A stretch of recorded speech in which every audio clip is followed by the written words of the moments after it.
நான் முன்னாடியே பேசுறதுக்கு காரணம் வந்து பாம்பேக்கு போறேன். அதுல கூட ஒரு பாம்பு இருக்கு பாருங்க.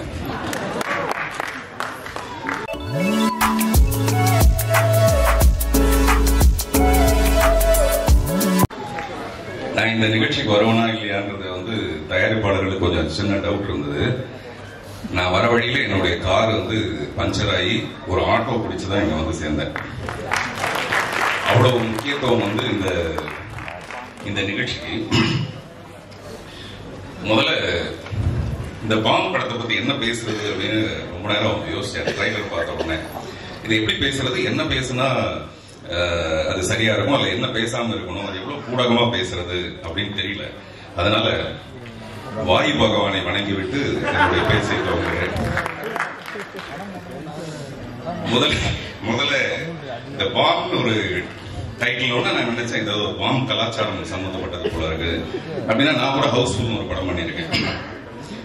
கோயம்புத்தூர் பாம்பு பிளாஸ்ட வச்சுக்கிட்டு ஹவுஸ்ஃபுல் ஒரு படம் பண்ணி தேசிய விருதுலாம் வாங்கியிருக்கேன். அந்த மாதிரியான ஒரு விஷயத்தை எடுத்திருப்பாங்களோ அப்படின்னு சொல்லிட்டு முதல்ல இந்த ட்ரைலரை பார்க்கறதுக்கு முன்னாடி இருந்தது. அப்புறம் இந்த மாதிரியான ஒரு டைட்டில செலக்ட் பண்ணணும்னா அந்த டைரக்டர் விஷால் வெங்கட் வந்து பெரிய குசும்பனா இருக்கணும்னு நினைக்கிறேன். அவர் மிகப்பெரிய குசும்பனா இருந்தால் மட்டும்தான் இந்த மாதிரி ஒரு டைட்டில செலக்ட் பண்ண முடியும். இந்த படத்தை தயாரிக்கணும்னா அந்த தயாரிப்பால எவ்வளவு பெரிய குசும்பனா இருக்க முடியும். அவர் சுகுமார் பாலகிருஷ்ணன், அவர் எப்பவுமே வேஷ்டி சட்டையில இருப்பார். அதுக்கு சம்பந்தம் கிடையாது. நான் சொல்றேன், அவர் ஏதோ உப்பு சத்தியாகிரகத்துக்கு போற மாதிரியே தான் இருப்பார் எப்பவுமே. நான் அவரை பத்தி அப்புறம் பின்னாடி பேசலாம்.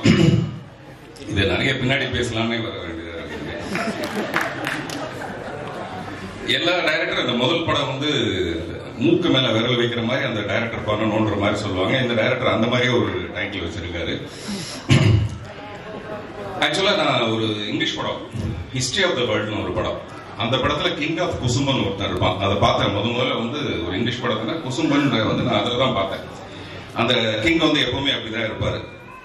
ஆனா தமிழ் படத்துல இப்படி கொண்டு வர முடியுதா? அதே மாதிரி பிங்க் பேந்தர்னு ஒரு படம், அந்த படத்துல ஸ்டீவ் மார்டின் ஆக்ட் பண்ணியிருப்பாரு. அவர் என்ன பண்ணுவாருன்னா ஒரு ரெக்கார்டிங் தியேட்டருக்கு, டி இமான் சாரோடைய ரெக்கார்டிங் தியேட்டர் மாதிரி ஒரு ரெக்கார்டிங் தியேட்டருக்கு போய் ஒரு ரூம் தனியா இருக்கும். ஆனா அந்த ரூம் வந்து தனியா இருக்குன்னு அவர் நினைச்சுக்கிட்டு அந்த ரூம்குள்ள போயிட்டு ரகசியமா ஒரு வேலையை செய்வாரு. செஞ்சா அது வெளியில ரெக்கார்டிங் தியேட்டர்னே அவருக்கு தெரியாது. 5.1 ஸ்டீரியோல வந்து அந்த சத்தம் வெளியில வந்துடும். இந்த மாதிரி படங்கள் தான் நம்ம பார்த்திருக்கோம். ஆனா இது தமிழ் படத்துல பண்ற தைரியம் வந்து எப்படி ஒருத்தருக்கு இருக்குன்றதே எனக்கு ரொம்ப ஆச்சரியமா இருந்தது. சில நேரத்தில் நம்ம வண்டி கார்ல வந்துட்டு இருக்கும்போது பாத்தீங்கன்னா திடீர்னு அந்த மாதிரி ஒரு பாம்பு பிளாஸ்ட் ஒன்று வந்துடும். அது யார் செஞ்சாங்கன்னு தெரியாது. நம்ம மெதுவா கண்ணாடி அப்படியே இறக்கும். ரொம்ப ஒரு பயங்கரமான ஒரு சூழ்நிலை ஏற்படும். இதெல்லாம் வந்து சினிமால சொல்றதுங்கிறது ரொம்ப ரொம்ப கஷ்டமான விஷயம். ஆனா முழு படம் பார்க்கும்போதுதான் நமக்கு தெரியும் இந்த படத்துல வந்து நிறைய அன்பு தான் டீல் பண்ணியிருக்காங்கன்னு. அவரு சக்தி பிலிம் ஃபேக்டரி ஒரு எனக்கு ரொம்ப நெருங்கிய நண்பர். அவர் எப்பவுமே ஒரு படத்தை செலக்ட் பண்ணணும்னா முதல்ல ஒரு பேக்ரவுண்ட் பார்ப்பாரு. அந்த ப்ரொடியூசருடைய பேக்ரவுண்ட் சரியா இருக்கா, படத்தை கரெக்டா ரிலீஸ் பண்ணிட்டு வரா, கண்டென்ட் எப்படி இருக்கு அப்படின்னு பார்ப்பாரு. இந்த கண்டென்ட் வந்து அவ்வளவு பிடிச்சிருக்கு அவருக்கு, இல்ல இந்த கண்டென்ட்டை வந்து ஜீரணிப்பாங்களா.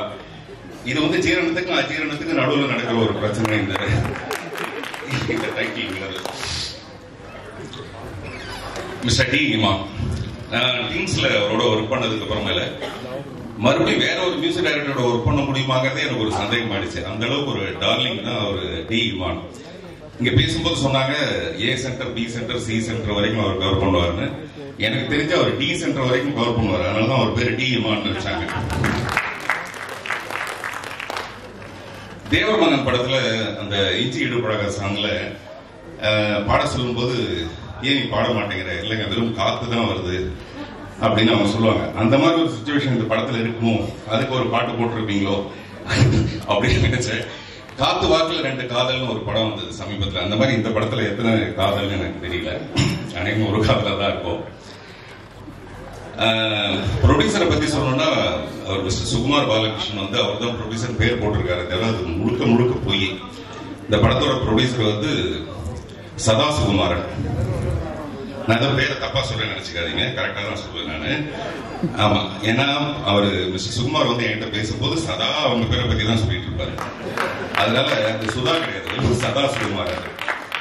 உங்களுக்கு தெரியாதுங்க, மேடம் வந்து அப்படி ஒரு டேஸ்ட்டுங்க, மேடம் வந்து மேடம் தாங்க எல்லாத்தையும் டிசைட் பண்ணுவாங்க, மேடம் தான் உண்மையிலேயே எல்லாரும் வீட்டையும் மேடம் தான் டிசைட் பண்ணுவாங்க. ஆனா அது தைரியம் வந்து ஒரு ஆம்பளைக்கு சொல்றதுங்க. அதனால மேடம் தான், மேடம் சிரிக்கிறது பெரிய விஷயம் இல்லை. இன்னமும் கல்யாணம் இத்தனை வருஷம் கழிச்சு இன்னும் அவர் சிரிச்சிட்டு இருக்காருன்னா டெஃபினட்டா அது காரணம் வந்து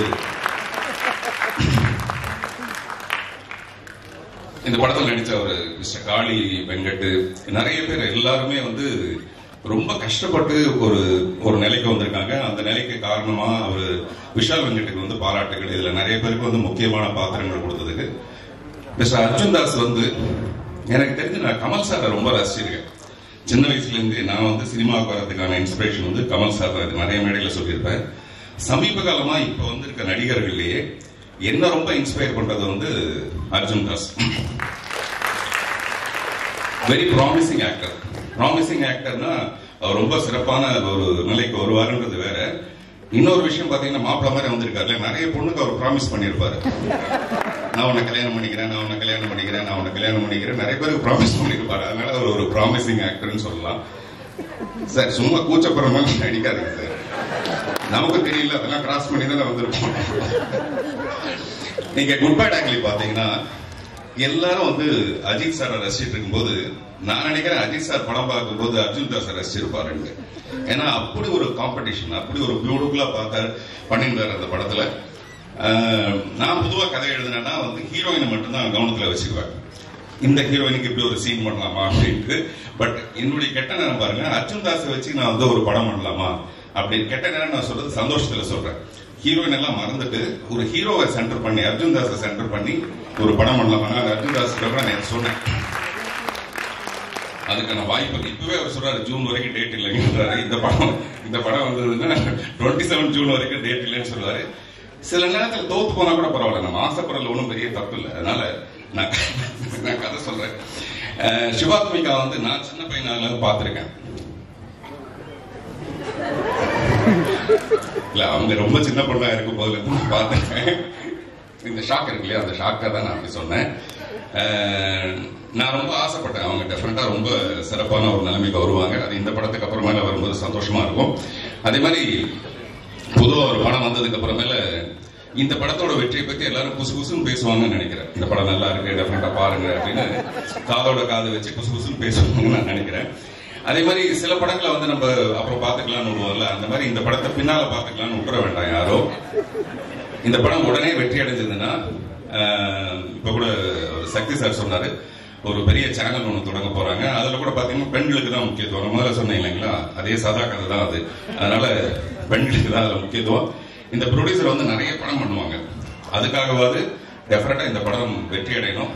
அப்படி நிறைய படம் பண்ணும்போது பொதுவாக ஒரு படம் வெற்றி அடைஞ்சதுன்னா பார்ட் 1, பார்ட் 2, பார்ட் 3 எடுப்பாங்க இல்லையா. இந்த படத்தை பார்ட் 1, பார்ட் 2, பார்ட் 3 அப்படின்னு எடுப்பாங்க. நன்றி, வணக்கம். நான் முன்னாடியே கிளம்ப வேண்டியதற்கு எல்லாருக்கும் நன்றி. தேங்க்யூ.